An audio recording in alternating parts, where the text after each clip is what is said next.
Good afternoon and welcome back, ladies, gents and Pikachus, to another analysis and breakdown of the Qur'an of the Muslims. Yes, we're back once again to break this thing down verse by verse into factual, logical statements in English so that we can understand who or what is Allah, what does he mean by the contents of his book here, the Qur'an, and more importantly for us, bearing in mind what's currently happening across the world with wars and unrest and riots and political upheaval caused by the Holy Jihad.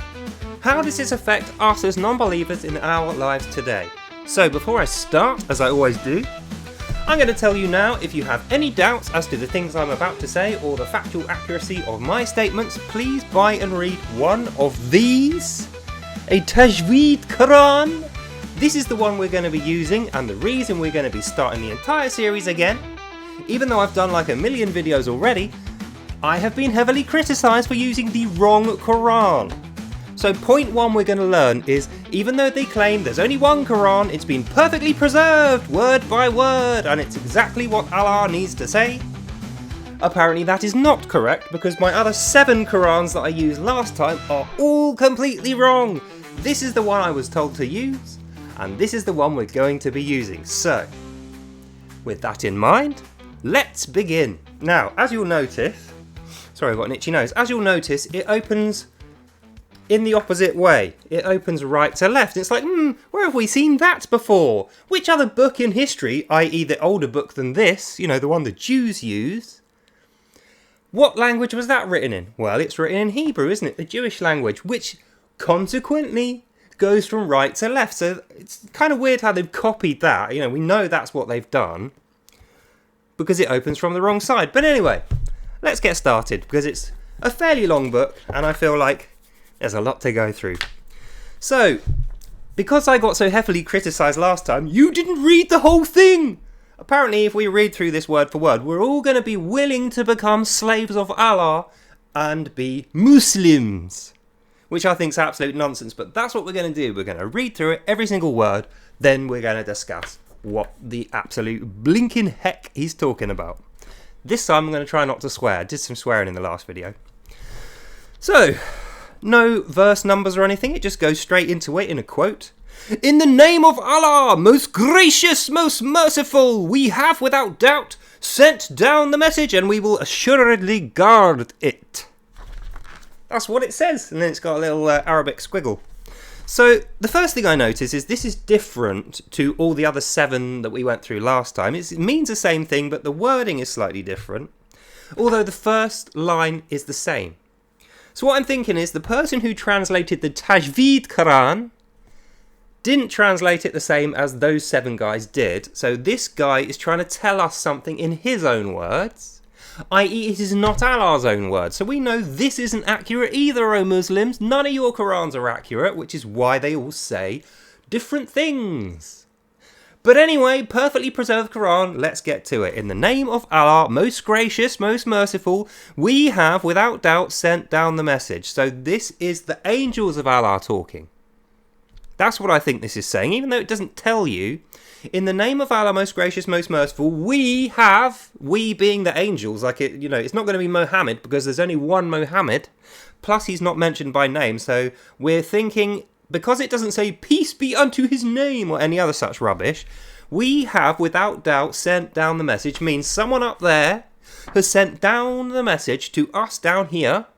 Those people are, we are Allah's angels. So this book is written by Allah's angels, not by Muhammad or by Allah. So there we go. The first difference between the other books that we've read, all the different Qur'ans, they all say that it's actually Muhammad that wrote this down in the words of Allah. Now we're being told, no, the Tajweed Qur'an says it is Allah's angels that actually sent this down. It wasn't written by anyone. Allah's angels sent down the whole book. And it looked like this. So anyway, it is of his glory's gifts upon us that he made this Qur'an easy to comprehend. Now, I'm not so sure that would have been in the original document. Let's just check that again. It is of his glory's gifts upon us. Terrible grammar, by the way, Allah's angels. Like, could you put some punctuation in there? Not over. Like, let me just read through. It is of his glory's gift upon us that he made his. That's the sentence before it capitalizes Quran, and then at the end says, it's easy to comprehend. Now, what you should have done there, Allah's angels, is said, here is his glory's gifts, comma, Allah's Quran, which is easy to understand. That would have been a proper sentence. It would have been half the amount of words, double the amount of understanding. But no, it is of his glory's gifts upon us that he made his Quran easy to comprehend. Whoever wrote this has no idea of how people's minds work when they're trying to understand or comprehend language, because that wouldn't make sense in any language. It's just too fiddly and it's like two sentences. What they should have done is made this two sentences. So the translator's at fault there, not Allah's angels. Fair enough. Its words were written in a simple way during the age of the Prophet Muhammad. Allah bless and give him peace. So this is the translator's notes. What he's telling us here, because we notice it's a star. Its words, by the way, there's an apostrophe in its. It is what it should say. It is words which were written in a simple way during the age of the Prophet Muhammad. Now, this is what Muslims claim. They claim this book was written in the age of Muhammad. But then we think, hang on a minute. How is this written in the age of Muhammad if the first bit is true? Because remember, the first bit says, we have without doubt sent down the message. So either it was sent down by the angels, or it is words written during the age of the Prophet. You see what I'm saying here? Straight away, we've gone through two sentences. The first one contradicts the second one. So which one do we believe? Is it from we angels who are sending down this message and we will assuredly guard it? Is that bit true? Or is it written in a simple way during the age of the Prophet Muhammad? I don't know. It doesn't tell me. It says, here's two opposite things. Believe them both. Believe that Allah's angels sent this down, i.e. it wasn't written, it was sent down, already pre-written. Or believe the other bit, it was written in a simple way during the age of the Prophet Muhammad. Star. Its letters were vowelized during the days of Al-Imam Ali. May Allah honour him. So, what this is referring to is the fact that the original script this was written in, the original Arabic language, the squiggly dot thing, it didn't have any vowels. Or no vowels. So that meant when they were writing Allah, even though today they put like 3 A's in it, A-L-L-A-A-H, or it might be a double A at the beginning. Anyway, the point is it's got vowels in it now, and they say, this is the perfectly preserved word of Allah, with all the A's in it. The translator's telling us, no, it is not perfectly preserved, because it wouldn't have vowels in it now, had it been. So 3 lines, 2 contradictions, 1 grammatical mistake. And we carry on. Star. Dots were placed on the letters which resemble each other during the days of Caliph Abdul Malik ibn Marwan. No blessings or honours for this guy. So the first guys are mentioned. Muhammad, Allah bless and give him peace, is written.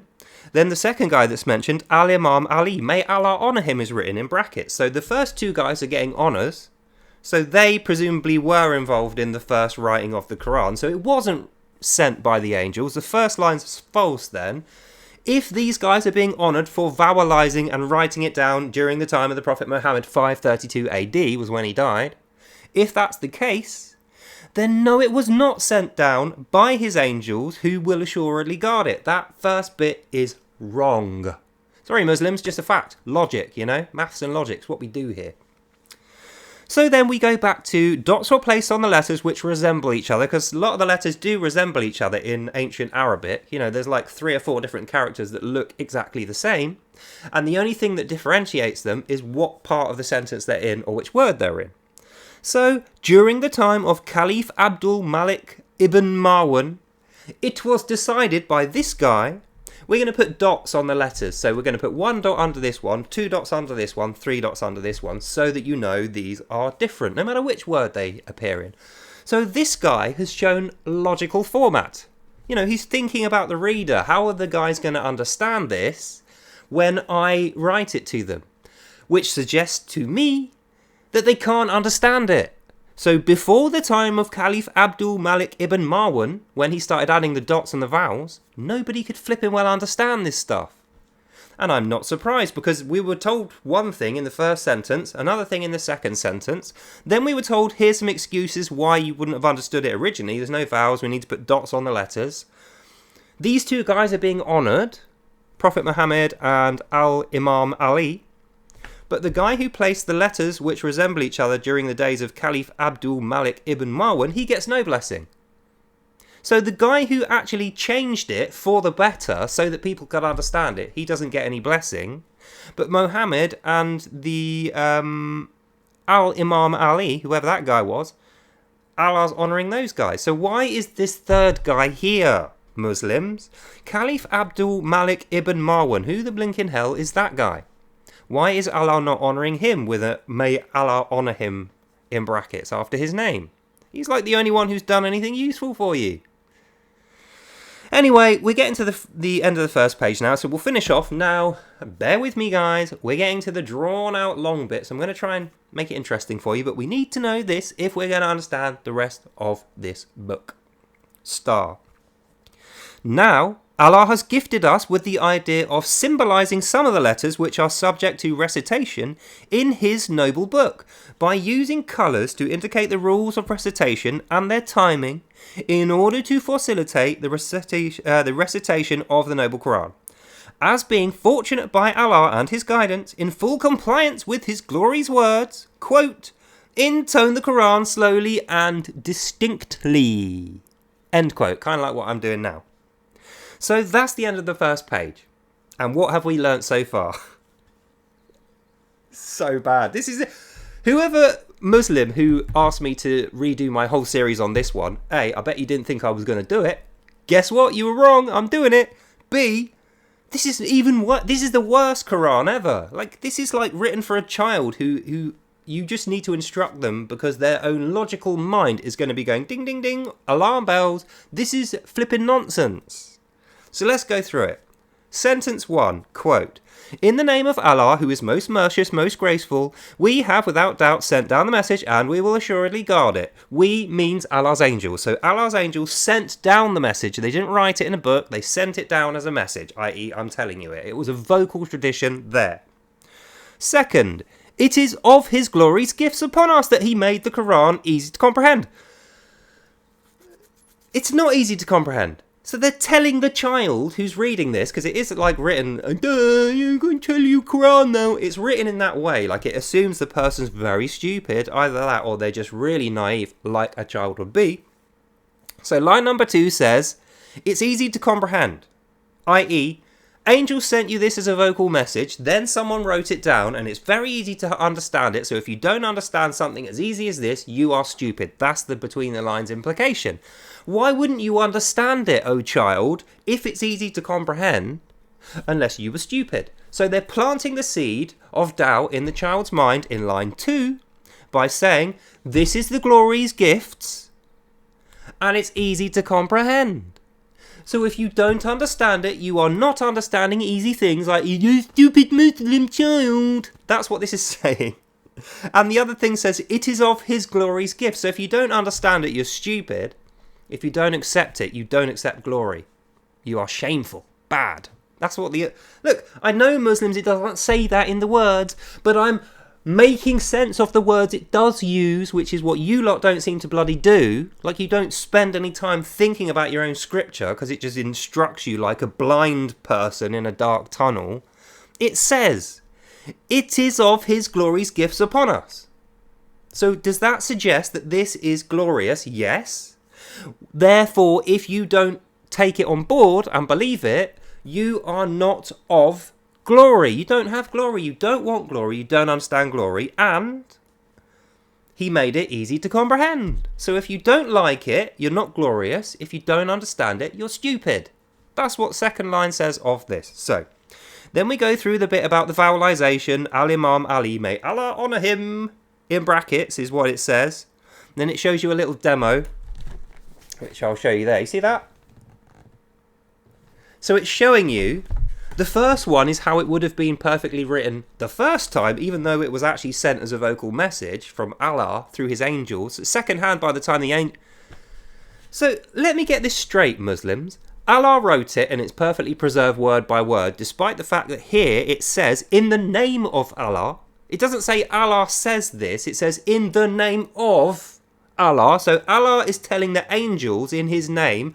Angels are then shouting to you in his name. You are then writing it down in simple words without dots or vowels in the third, the third step down from Allah. You still haven't seen him yet. The fourth step is when, in the days of Caliph Abdul Malik ibn Marwan, dots were placed on the letters, so it changed again. So that by the time we read this, we are 4 steps removed from Allah, and we've had 2 revisions, and we are physically not even past page 1. And you think this is equal or better to my Holy Bible here, do you? Anyway, last bit of the page. Now Allah has gifted us with the idea of symbolising the letters subject to recitation in his noble book, which is weird because I have a book here called The Generous Qur'an, translated into English by an Egyptian ex-Muslim who's now Christian. The one he translated this from is also available in a kind of Romanised, stylised way for Muslims, and it's called the Noble Qur'an. So, does this mean this is from the Noble Qur'an? Is that what I'm supposed to think here? This one here isn't actually the original perfectly preserved word of Allah. As we know, it's gone from Allah to his angels to whoever he shouted it to the person who wrote it to the caliph who'd added the dots and the symbols and the vowels, to the person who then made this into English, to me.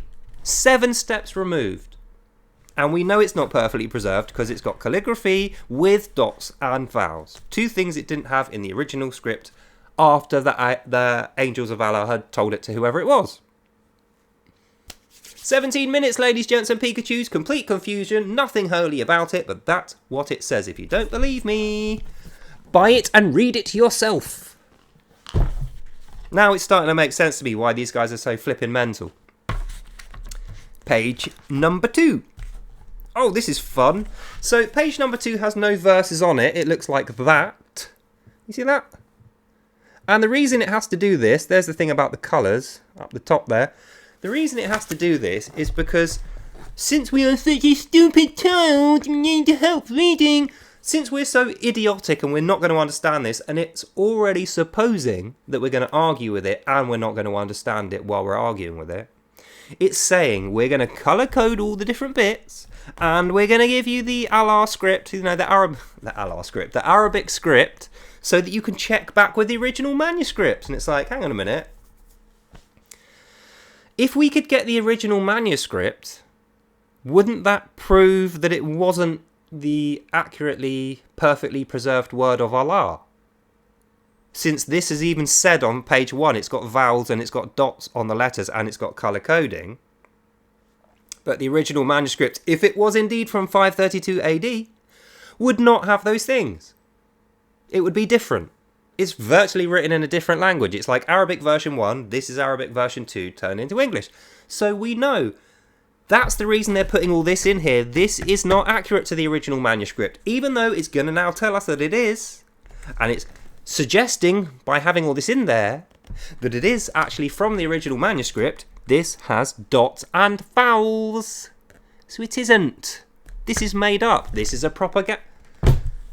Mr. Muslim, who told me this was a good book to read, and that my 7 other Qur'ans that we went through were not good books to read, I would suggest to you, sir, you know this is not a good book to read, and that it isn't perfectly preserved, and that it isn't Allah's word, and there is nonsense in here. And these guys writing this book also know. Which is why they've done this. But anyway, let's get through it. So, I'm not going to read you this because it's Arabic letters. I'm not going to read you this because it's more stuff about the colour coding system we're going to use. But I will physically show you the pages so you'll know exactly where we are.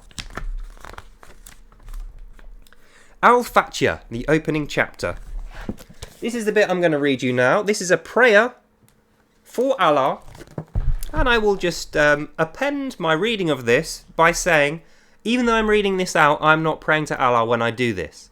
I pray to Jesus, the truth, the light and the way, the person who I think is God, Jesus Christ of Nazareth, not Isa, who is false, by the way. We'll come to that. So I'm reading you this as a factual document. Don't get too excited, Muslims. Daily Corvid's not a Muslim and never will be. 1. In the name of Allah, most gracious, most merciful. 2. Praise be to Allah, the cherisher and sustainer of worlds. 3. Most gracious, most merciful. 4. Master of the day of judgment. 5. Thee do we worship, and thine's aid do we seek. 6. Show us the straight way. 7. The way of those upon whom thou hast bestowed thy grace, those whose portion is not wrath, and who shall not go astray. End of verse. So, I really had to hold myself back there to not talk through that. Let's break it down verse by verse. And once again, just for all the Muslims in the audience who I know are cooking up questions and doubts, that's the Arabic there. Can you see it? So you can't say to me, I'm not reading it accurately. You can't say to me that I didn't read the entire thing. And you can't say that I'm misinterpreting it, mistranslating it, or anything like that, like you did with the other 7 versions that I used. This is your last chance to prove this to me, Muslims. Otherwise, 8 versions later, conclusively, the Quran is flipping nonsense. Okay? So, verse number 1.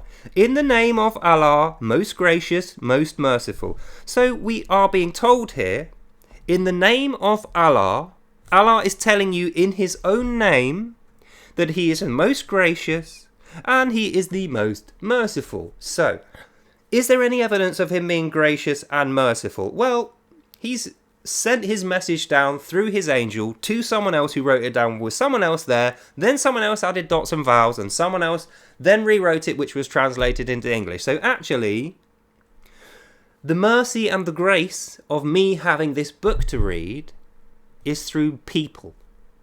All those people, those 6 guys, plus the guy who gave me the English one, and the Muslim who led me to this copy, they're the ones showing me the grace, because they are, even though they're hateful and horrible and don't like me, think I'm a horrible Christian Jew, white British guy, racist against me, at least they gave me the grace of their time to lead me to this.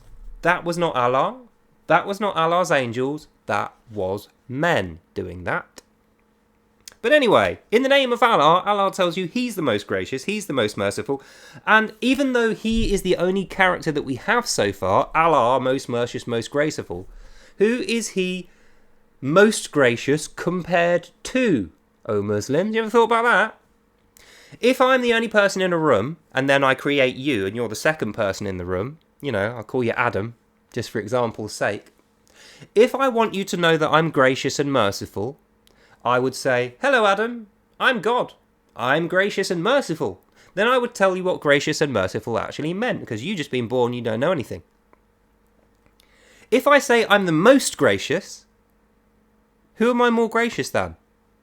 Who is Allah comparing? Is he comparing himself to Adam there? Is he saying, Adam, I'm more gracious than you? Because that doesn't sound very gracious, does it? Considering Adam's a newborn baby in his mind, he might have a fully adult body, but he has been alive 1 minute so far, according to this. So why, if he's the most gracious, is he saying to Adam, I'm more gracious than you? But I can already hear it in my head. Muslims going, no, he wasn't saying he's more great. He doesn't compare himself to scabby little humans. He doesn't compare himself to Adam. Okay, if he's not comparing himself to Adam, then, O Muslims, who is he more gracious than? God, perhaps? Who knows? Anyway, so that's that verse out the way. Verse number 2. Praise be to Allah, the cherisher and sustainer of the worlds. So, now that we know he's the most gracious and the most merciful, what's his first instruction to us? Praise be to Allah. He hasn't done anything. Why are we praising you, Allah? You haven't flipping well done anything. All you've done so far is say you gave us this book, it's easy to understand, and then made a load of grammatical errors in it. Oh yeah, actually that was humans. Okay, we won't blame you for that. but you've told us that you are gracious and merciful. If you're gracious and merciful, why is the first thing you tell us to do to praise you, prostrate, worship? You haven't done anything worth worshipping yet. Ah, that's it. Allah's saying here, I'm the most merciful and gracious. You have to praise me. Despite the fact that I haven't done anything yet, you're praising me just because I exist. You're not praising me because I've blessed you. You're not praising me because I created you good and I gave you the world. You're not praising me for any particular reason or gift that I've bestowed upon you apart from this. That's the reason you're praising me. You're praising me because you're reading this book, and if you're reading this book, I am Allah, says Allah in the book, and that is the reason you praise me, because I exist and I am God. Praise me. That's what this says. It's a complete opposite of how God treats Christians and Jews, isn't it? He never demands people praise him like that. He physically demonstrates through his behaviour and gifts that he bestows that he is truthful, loving, intelligent, wise, graceful and merciful. He doesn't say, I am graceful and merciful more than everyone else. He physically demonstrates it, and then the humans say, wow, this guy is graceful, merciful and amazing. We love him. That's the God of the Old Testament and the God of the New Testament, but not Allah. Allah is saying, you better praise me, even though I haven't done anything yet. Before I do it, you're going to praise me, I won't do it. That's the between the lines thing. 3.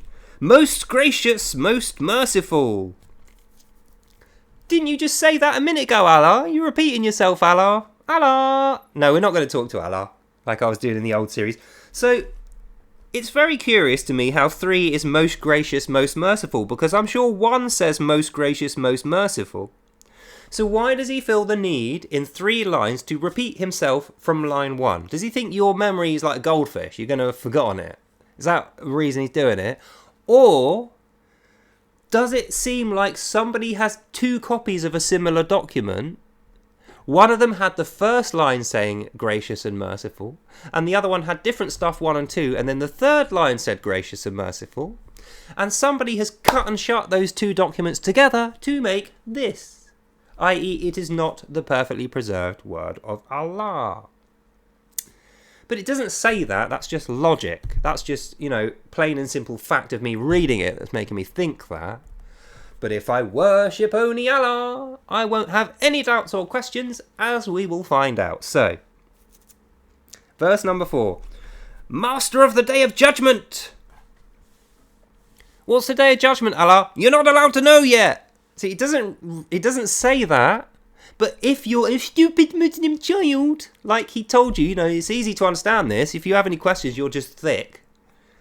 Now he's saying, praise this guy, he's this, that and the other, gracious, merciful, sustainer of the worlds, cherisher of everyone, and he is the master of the Day of Judgment. Now how are we supposed to know, on page 2, what the Day of Judgment is?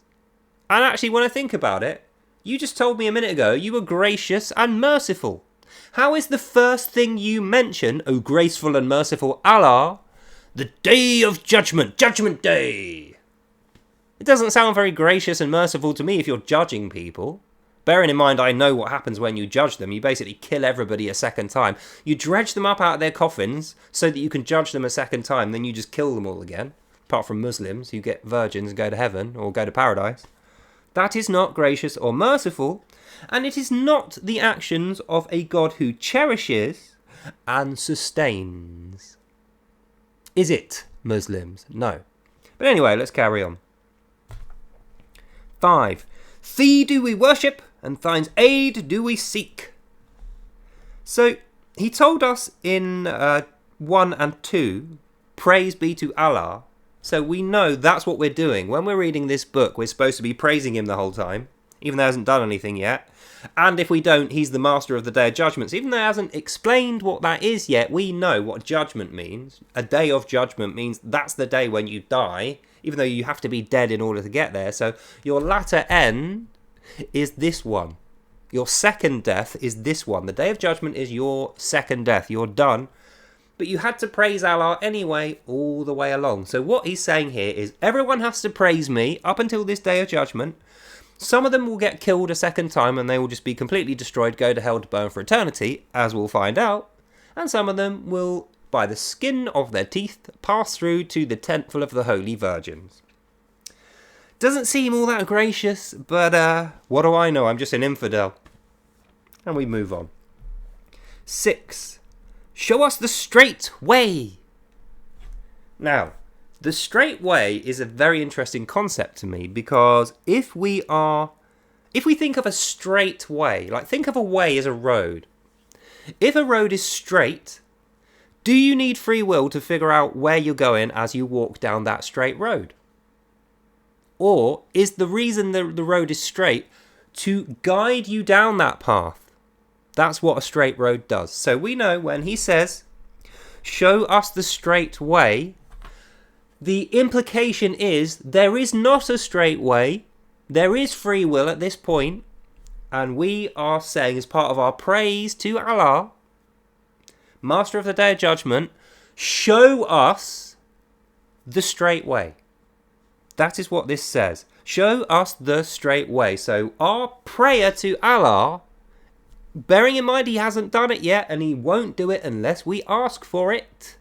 This is the important thing you need to know about Islam, O Muslims who clearly haven't understood their own flipping book properly. Part of Al-Fatiha, the opening chapter, the prayer you do to your God Allah on the first page of the text, second page of the book, but first page of the text, is in line number 6, show us, it's a request in a prayer, please Allah, show us the straight way. So you are physically praying to Allah, remove my free will. Don't have any other paths. Don't let me figure out, walk across the path, go on the grass maybe, or take a scenic route, do what you want. No, you don't do what you want. You don't have free will. You do not choose your path, because you are saying, Allah, show us with our eyes the straight path from here where we are now to your day of judgment. That is the straight path, from here to day of judgment, in a straight line, not deviating at all from the way Allah gives you it, the straight way. Again, it's not very gracious or very merciful to say everyone has to follow the same exact path from A to B, and B is the judgment day where you have your second death. It's not gracious or merciful. It's not wise or loving.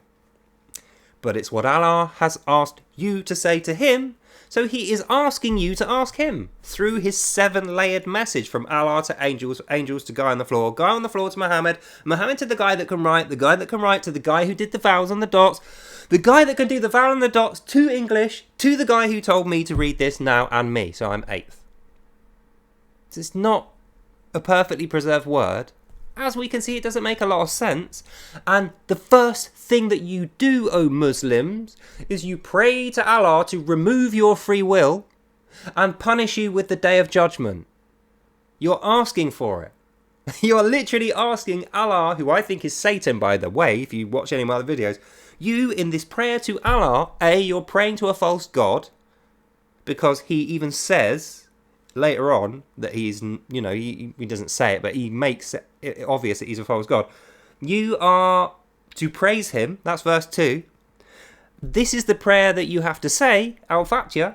And number 6 says, show us the straight way. So you're praying for this straight way and the day of judgment at the end of it. You wouldn't be getting it otherwise. Keep that in mind.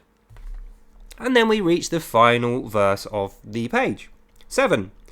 The way on those whom thou hast bestowed thy grace, those whose portion is not wrath, and who do not go astray. End of verse, end of reading. So now we get to the meat and gravy. This is the important bit. 33 minutes in, I hope you're still paying attention. 7. The way of those whom thou hast bestowed thy grace. So what he's saying there, you prayed for the straight path to be shown to you.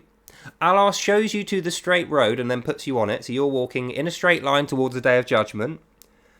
Then he will bestow his grace upon thou. Thou hast bestowed thy grace, but not those whose portion is wrath. Now, we don't know what wrath is yet. Seems to me, O wise, gracious and merciful Allah, that the main things you have mentioned in this first page of your Quran is judgment, having our free will removed so we can get there in a straight line, which we can only see if you show us, so you are enslaving us, is what this says. And we know the word Islam means surrender, A lot of people think Islam means peace. No, it doesn't. Islam means submission. No, it doesn't. Islam means surrender. It's completely different. Peace means peace. Peace and quiet. Everyone wants peace.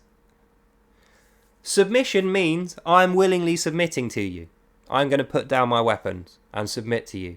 That's not what this means. Islam means surrender. As in, put your guns down or I will kill you. So surrender. You know, it's like a forceful thing. You don't have a choice in it, which means you don't have a choice, but you have to ask for it to be removed. That's what this prayer is doing. Al-Fatiha is Allah saying to you, pray to him to remove your free will and your human choice and the responsibility that you have for those choices.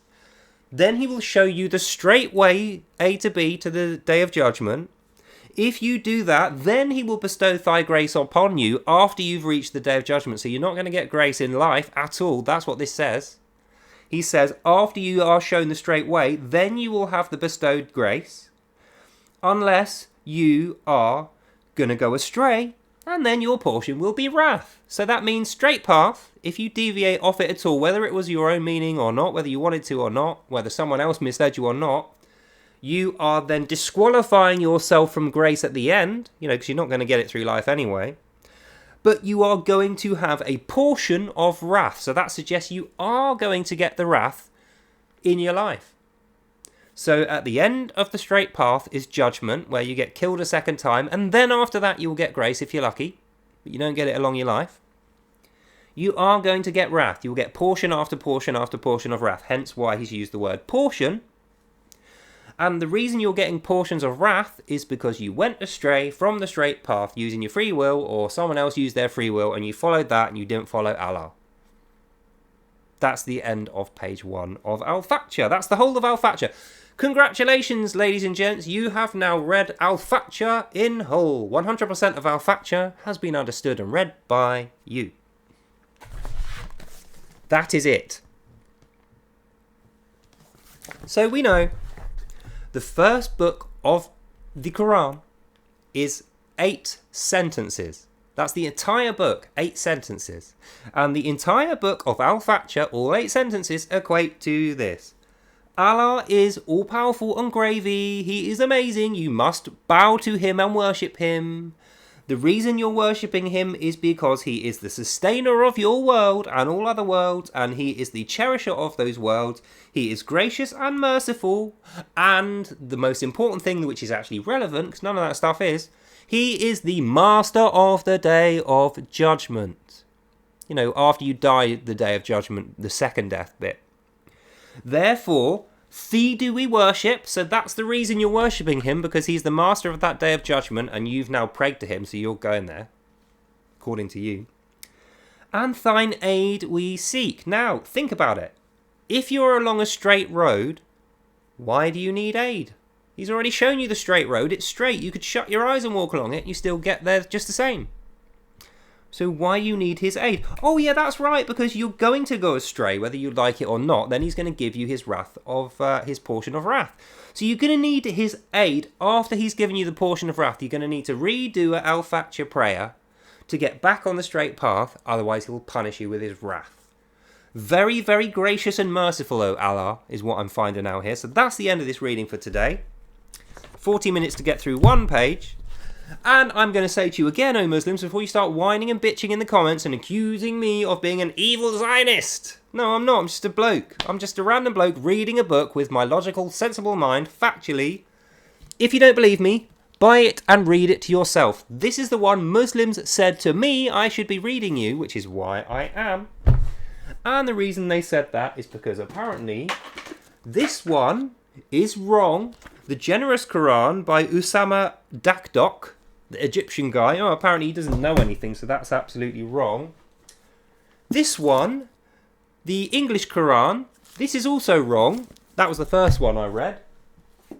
This one, the Taj Qur'an from a mosque in Birmingham, this is also wrong, even though an actual guy in a mosque said this is the one they use and read every day.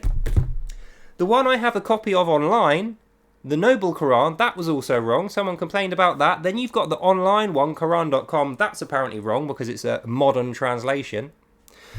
So where all these books fail, where have I put it? this one apparently succeeds.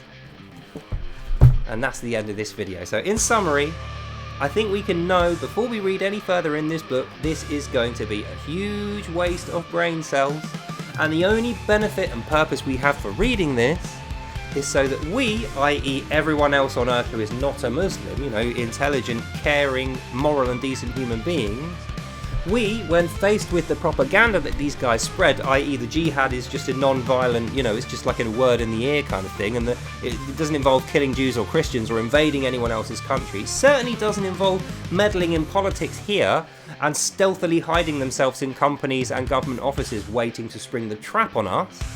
No! Even though all these other Qur'ans have suggested that while we've been reading through them, this one ain't gonna do that.